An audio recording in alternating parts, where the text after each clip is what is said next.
Hi friends, அஸ்ஸலாமு அலைக்கும். நம்ம இன்றைக்கி என்ன பார்க்க போகிறோன்னா வட்டலப்பம் ரெசிபி தான் பார்க்க போகிறோம். இந்த வட்டலப்பம் ஸ்வீட்டு சூப்பராக டேஸ்ட்டாக இருக்கும். இதை பாரம்பரியமான ஸ்வீட்டு எப்படி செய்யலான்னு பார்க்கலாம் வாங்க. அதுக்கு நான் இப்போ தேவையான பொருட்கள்லாம் எடுத்து வச்சுருக்கேன்.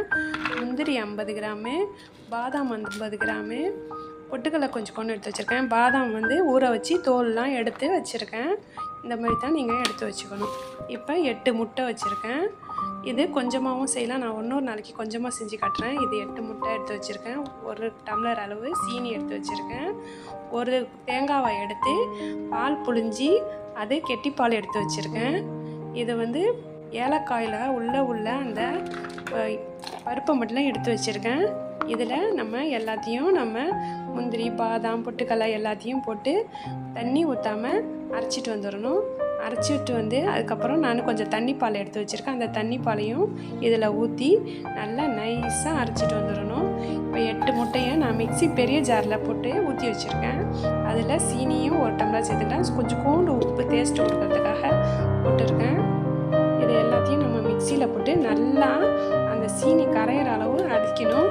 அடித்து நம்ம வடிகட்டி எடுத்துக்கிறோம்.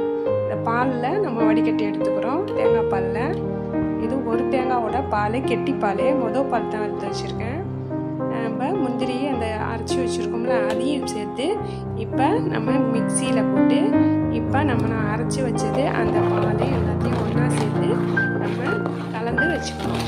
இந்த அளவு நான் கலந்து வச்சுக்கிறேன். எல்லாத்தையும் ஒரே பேட்சாக கலக்கணும். இனிப்பு பார்த்து ஸ்வீட்டு சேர்த்துக்கங்க. இனிப்பு கொஞ்சம் கம்மியாக இருந்தால் இன்னும் கொஞ்சம் சேர்த்துக்கலாம். நம்ம எந்த தட்டில் வைக்கிறோமோ அந்த தட்டில் நெய் அடைக்கணும். இந்த மாதிரி நான் ஒரு சப்பையாக அகலமான தட்டு எடுத்து வச்சுருக்கேன். இது வட்டலப்பம் வைக்கிறது, கேக்கு கூட செய்யலாம். கேக்கு வட்டலப்பம் செய்கிற தட்டில் இந்தமாரி வச்சுக்கோங்க. நான் 2 தட்டு எடுத்து வச்சுருக்கேன். குக்கர் சட்டியில் அடியில் கொஞ்சம் தண்ணி ஊற்றி அதில் கலவடை போட்டு அதுக்கு மேலே நம்ம இந்த பேட்சை எடுத்து வைக்கிறோம். அதை வச்சு நம்ம மூடி போட்டுடணும். கண்டிப்பாக மூடி போடணும். மூடி போடலன்னா உள்ளே தண்ணி போயிடும். போட்டு நம்ம குக்கரில் ஸ்லோ மிஷனில் 3 சவுண்டு ஸ்லோவாக தான் அடுப்பு வைக்கணும், ஸ்பீடாக வைக்கக்கூடாது. வச்சு நம்ம எடுத்துட்டோன்னா இந்த மாதிரி வட்டலப்பம் ரெடி ஆகிடும். நம்ம கத்தியால் எடுத்து பார்க்கணும். நல்லா வெந்திருக்கும். வெந்துட்டால் இந்த அளவு நம்மளுக்கு கரெக்டாக வந்துடும். இப்போ கோடு போட்டு நம்ம எடுத்துட்டா ஸ்வீட்டான வட்டலப்பம் ரெசிபி சிம்பிளாக ஈஸியாக நம்ம வீட்டிலையே செஞ்சிட்டோம். இப்போ பாருங்கள் எவ்வளோ சூப்பராக செஞ்சுருக்கோம் பாருங்கள். இப்படி நம்ம எடுத்து நம்மளுக்கு குழந்தைகளுக்கு கொடுக்கலாம். எங்கள் வீட்டில் பெருநாளைக்கெல்லாம் இந்த மாதிரி ஸ்வீட் தான் செய்வாங்க.